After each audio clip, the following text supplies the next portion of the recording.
বাড়ির সবার কাছে মিথ্যে বলে ধরা পড়ে গেল অনুভব। হ্যাঁ বন্ধুরা, এমনটাই দেখতে পাবেন আপনারা কোণে দেখা আলো ধারাবাহিকের আজকের পর্বে। অনুভব কলেজে নাচ দেখতে যায় লাজুর। তারপরে নীলাদ্রর সঙ্গে কিছুটা কথা কাটাকাটি হয় অনুভবের। অনুভব লাজুর নাচ দেখতে এসেছে জানতে পারায় নীলাদ্র বলে, আপনি কে হন? ওর তো সেদিন হাজব্যান্ডকে দেখেছিলাম এসেছিল, সে তো একজন গ্রামের। আর আপনি কে হন? আপনি কি ওর বাড়ির কেউ হন? এই বলে অনুভবকে জিজ্ঞাসা করে। তখন অনুভব বলে, আমি যেই হই তোমার জানার দরকার নেই, আর এই নিয়ে বেশি কথা বাড়াবাড়ি করো না, তাহলে বাকিদের অনুষ্ঠান দেখতে অসুবিধা হবে। এই বলে নীলাদ্র চুপ হয়ে যায়, আর কিছু বলে না। ওদিকে অনুভব লাজুর নাচ শুরু হয়ে যায় এবং নাচ দেখতে ব্যস্ত থাকে। তারপরে লাজুর নাচ হয়ে গেলে লাজুর সঙ্গে দেখা করতে যায় অনুভব। তখন লাজুকে অনুভব বলে, তোমার খুব সুন্দর নাচ হয়েছে। তখন লাজু বলে, সবই তো তোমার জন্য হয়েছে। তুমি যদি আমাকে ম্যাডামের কাছে ভর্তি না করে দিতে নাচ শেখার জন্য, তাহলে তো আমি এসব কিছুই করতে পারতাম না।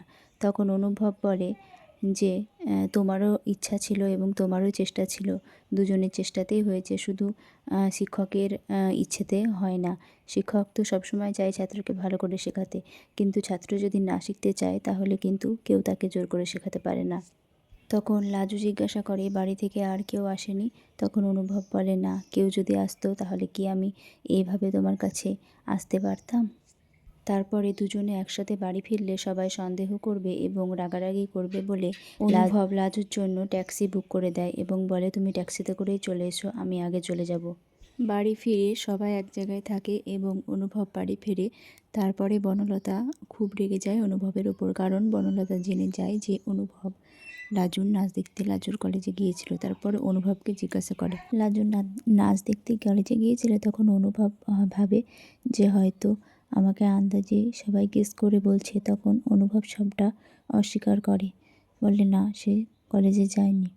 তারপরে বনলতা জোর গলায় বলে, আমি তোমার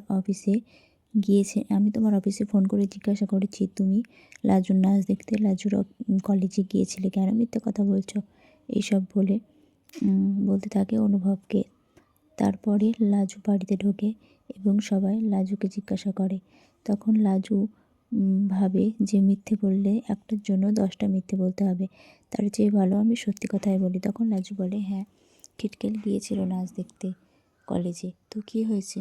আমি তো সবাইকে যেতে বলেছিলাম, তোমরা তো কেউ যাওনি। খিটকেল গিয়েছিল আমার নাচ দেখতে। তখন অনুভবের মা খুব রেগে যায়। তখন বলে, তুই লাজুর জন্য আজকাল মিথ্যে বলতেও শিখে গেছিস? সবটা কেমন অস্বীকার করে নিলি?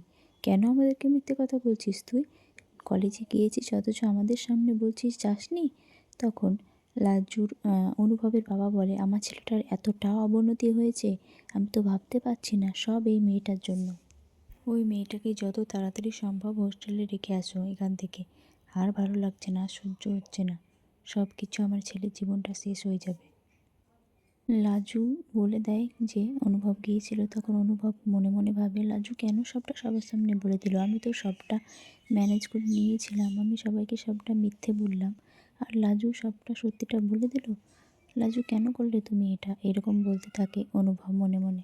তো আজ এই পর্যন্তই। ভালো লাগলে ভিডিওটি লাইক করে চ্যানেলটিকে সাবস্ক্রাইব করে দিয়ে পাশে থাকবেন।